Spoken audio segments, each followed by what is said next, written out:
Oke, bismillahirrahmanirrahim. Assalamualaikum warahmatullahi wabarakatuh. Oke, yang pertama ya terhormat Tapi Anu Pemirsa Kabupaten Pesantren Seperti Kamar Bimita Masalah Samin Herian Milan Negara semuanya. Oke, di sini saya akan menjelaskan tentang kultur dan cloning, kultur jaringan. Kultur jaringan itu tidak satu, yaitu memperbanyak tanaman yang berdasarkan sifat anti potensi. Tadi potensi itu adalah kemampuan setiap sel tumbuhan menjadi individu baru yang sempurna. Lalu kultur jaringan itu dilakukan dengan cara mengisolasi bagian dari tanaman. Bagian tumbuhan yang akan dikultur itu bernama explant. Kalau explant itu dapat diambil dari jaringan muda yang masih aktif gitu. Terus explant itu dibiarkan tumbuh jadi masa sel yang belum aktif. Contohnya itu kolus. Sel-sel kolus itu berdiferensiasikan membentuk akar, batang, daun, dan tumbuhan jadi tanaman dengan langkah-langkah berukuran kecil.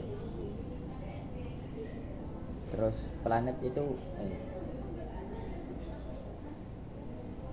harus segera dipindahkan pada medium tanah atau harus ditanam dengan siklus hidroponik. Kultur jaringan itu dapat membantu menyediakan bibit tanaman pertanian yang bersifat identik dengan induknya, seragam, dan berjumlah banyak dalam waktu yang cepat. Lalu cloning itu dibagi menjadi dua, yaitu cloning embrio dan cloning transfer inti. Cloning embrio itu contohnya sel-sel atau hasil individu baru dengan sifat secara genetik, yaitu sama dengan kedua induknya tanpa melalui perkawinan secara alami, dan itu dapat dilakukan pada mamalia seperti sapi, kelinci, dan domba.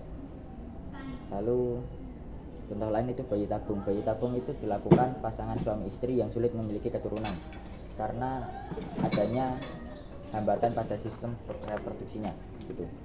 Terus cloning yang kedua, cloning transfer inti. Cloning transfer inti itu dapat diperoleh yaitu memindahkan inti sel ke inti sel yang lain agar diperoleh individu dengan sifat yang sama dengan inti sel awal. Nah, cloning transfer inti itu bertujuan untuk menghasilkan individu baru dengan sifat dan jenis kelamin yang sama dalam jumlah yang banyak. Nah, contohnya domba itu dombanya Dolly dinyatakan guru penemuan dini akhirnya mati pada tahun 6 tahun, tapi dapat diperoleh domba-domba dan anak yang memiliki sifat yang sama gitu. Mungkin cukup sekian pesan saya. Assalamualaikum warahmatullahi wabarakatuh.